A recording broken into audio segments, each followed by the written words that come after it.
आज चालली होती मी लग्नाला आणि हो, मी तीच कलरची साडी घातली येल्लो. सो येल्लो कलर हा मला खूपच आवडून गेलेला आहे आणि ती साडी मी आता दुसऱ्या टाईम घालते. त्यानंतर आम्ही ते शालिमारला आलेलो होतो. शालिमारमधून एका मिनिटावरून आमची बस सुटलेली. त्यानंतर 8 तासांनी आलेली ती बस. आम्हाला 8 तासपर्यंत थांबावं लागलं उन्हामध्ये. मग आम्ही इथं विचारत आलेलो. सो तुम्हाला माहीत नसेल मी कुठे आली, तर मी भगूरमध्ये आलेली आणि भगूर हे आमच्या घरापासून खूप म्हणजे खूपच लांब आहे असं मला वाटतं. कारण मी फर्स्ट टाईम प्रवास केलेला आहे. चला तर मग आता ब्राईड अँड ग्रूमकडे जाऊया. पण ब्राईड आणि ग्रूमचं फोटोशूटमध्ये थोडे बिझी होते. मग मी म्हटलं चला आपण लॉन्समध्ये जाऊन लॉन्समधला व्ह्यू वगैरे कॅप्चर करू. तर इथं पब्लिक खूप होती, म्हणजे लोकं खूप आलेले होते लग्नामध्ये आणि मला जे डेकोरेशन आहे मेन ते मला दिसत पण नव्हतं. त्यामुळे मी म्हटले स्टेजवर जाऊन डेकोरेशनचा फोटो वगैरे व्हिडिओ वगैरे काढू. सो मी तो काढलेला आणि मी एकदम म्हणजे मौके पे चौका मारणारी पोरगी. त्यानंतर मग इथे ग्रूम आणि ब्राईडचा फोटोशूट झालेला होता. हे बघा, ब्राईडला भूक लागून गेली होती, त्यामुळं मग आम्ही तिला गुलाबजाम आणून दिलेले आणि तिला बोललो खात बस, कारण तिला नंतरून स्टेजवर जायचं होतं.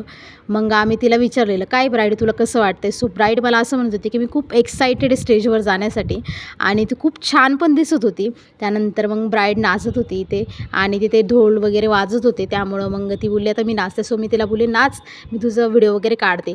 एक गोष्ट मला ही नक्की आवडली. सो ती गोष्ट म्हणजे कूलर. तर मी ब्राईडला सोडून कूलरपाशी येऊन उभी राहिली आणि मस्त हवा घेत बसली. तेवढ्यात बँडचा आवाज आलेला आणि मला असं वाटलेलं की नवरी आणि नवरदेव नाचत असतील, पण इथे नवरदेवकडचे नाचत होते. मग आमची नवरी ते स्टेजच्या बाहेर आलेली, कारण त्यांना गणपतीच्या पाया पडायच्या होतं. सो त्यांना तिथे उभं राहायचं होतं. तर पब्लिक खूप होते आणि मी असा विचार केला मी जाऊ त्यांच्या मागे, पण मी गेले नाही आणि खूप पब्लिक असताना मी दिसली पण नसते तिथे. सर्वात महत्त्वाची गोष्ट म्हणजे आमची ब्राईड डान्स करणार होती आणि तिने गाणं इतकं भारी चॉईस केलं होतं. सो मला ते आवडलेलं आणि अशा प्रकारे डान्स केला.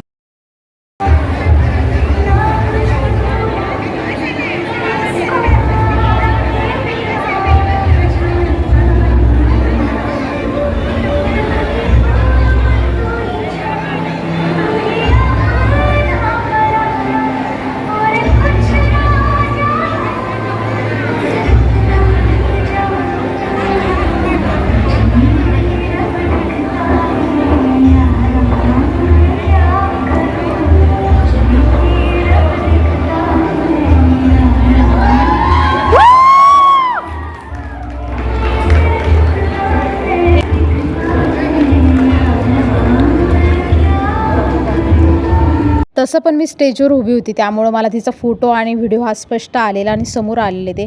मग त्यांचं इथं लग्न लागत होतं. सो मी स्टेजवर नव्हती उभी, आता मी खाली उभी होती. लग्न लेट लागणार होतं, त्यामुळं आम्ही सर्वांनी लग्नाच्या अगोदर जेवण करून घेतलेलं होतं, कारण खूप भूक लागलेली होती आणि कदाचित ते 2 का 3ला लग्न लागलेलं. त्यानंतर आम्ही खूप थकलेलो होतो, कारण आम्हाला गुलाबजामचा डेंडावलापणा आलेला होता. मग खूप टाईम झालेला होता. आम्ही 4 वाजता तिथून निघून गेलेलो.